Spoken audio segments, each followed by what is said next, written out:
হজ কার উপর ফরজ হয়, কত অর্থের মালিক হলে হজ ফরজ হয়।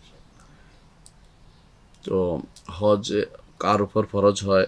হজ ফরজ হয় মুসলিম মক্কা যাওয়ার সামর্থ্য রাখে। এই সামর্থ্য আর্থিক সামর্থ্য, শারীরিক সামর্থ্য, আর নারীর জন্য মাহরামের সামর্থ্য। এই তিনটি সামর্থ্য থাকতে হয়। তিনটি সামর্থ্য থাকলে হজ ফরজ হয়। তিনটি সামর্থ্য থাকলে হজ ফরজ হয়।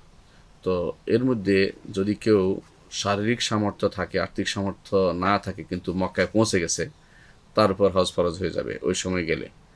আবার কারো যদি আর্থিক সামর্থ্য, শারীরিক সামর্থ্য আছে, আর্থিক সামর্থ্য নেই, তার হজ ফরজ হবে না যদি সেখানে না পৌঁছতে পারে।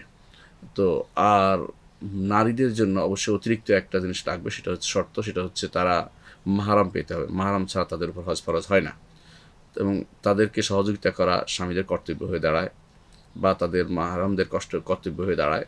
কারণ নারীদের জন্য এটা শুধু হজ না, এটা জিহাদ সমতুল্য। রাসূলুল্লাহ সাল্লাল্লাহু আলাইহি ওয়াসাল্লাম বলেছেন, জিহাদ কুনাল হাজ লা কিতালা ফি। তোমাদের জিহাদ হচ্ছে হজ, এখানে কোনো যুদ্ধ নেই বা হত্যা হানাহানি নেই, মারামারি নেই। সেই সেই জন্য হজের বিষয়টি খুবই গুরুত্বপূর্ণ, বিশেষ করে নারীদের জন্য। পুরুষরা তাদের সহযোগিতা করা উচিত। পরবর্তী প্রশ্ন করেছেন, কত অর্থের মালিক হলে ফরজ হয়? অর্থের মালিক বিষয় না, বিষয় হলো আপনি মক্কা যেতে পারবেন, মান ইসতাতা ইলাইহি সাবিলা। আল্লাহ তাআলা যেটা বলেছেন, ওয়ালিল্লাহি আলান নাসি হিজ্জুল বাইতি মান ইসতাতা ইলাইহি সাবিলা।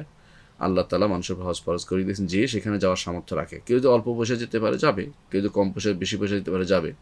তো যাওয়ার সামর্থ্য অর্থাৎ যাওয়া আসা, আপনার যাওয়া আসার খরচ এবং আপনার অনুপস্থিতিতে আপনার পরিবারের খরচ চলার মতো অবস্থা হলেই আপনার হজ ফরজ হয়ে যাবে। এটা অনেকেই মনে করে কাঁচা টাকা থাকতে হবে।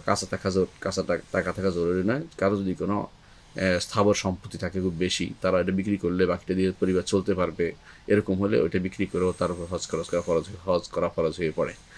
হজের জন্য অবশ্যই আপনাকে হালাল টাকা দিয়ে হজ করতে হবে। হারাম টাকা দিয়ে হজ করলে এ হজ আল্লাহর দরবারে কবুল করা হবে না। এটা রাসূলুল্লাহ সাল্লাল্লাহু আলাইহি ওয়াসাল্লাম বলে দিয়েছেন।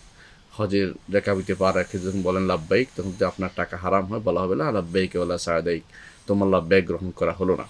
এই জন্য হজের জন্য হালাল টাকা খুবই জরুরি। রাসূলুল্লাহ সাল্লাল্লাহু আলাইহি ওয়াসাল্লাম বলেছেন, ইন্নাল্লাহা তাইয়্যিবুন লা ইয়াকবালু ইল্লা তাইয়্যিবান। আল্লাহ তাআলা পবিত্র, তিনি পবিত্র ছাড়া কোনো কিছু গ্রহণ করেন না।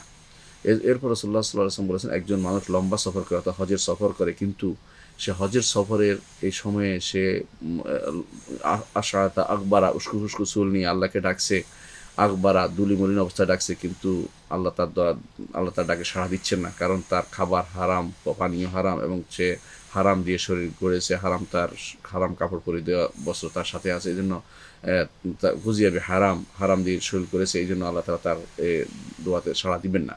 সেজন্য হালাল টাকা নিয়ে হজ করা উচিত। আমাদের মাথায় থাকা উচিত যে হারাম টাকা দিয়ে হজ করলে আল্লাহ তাআলার কবুল হবে না।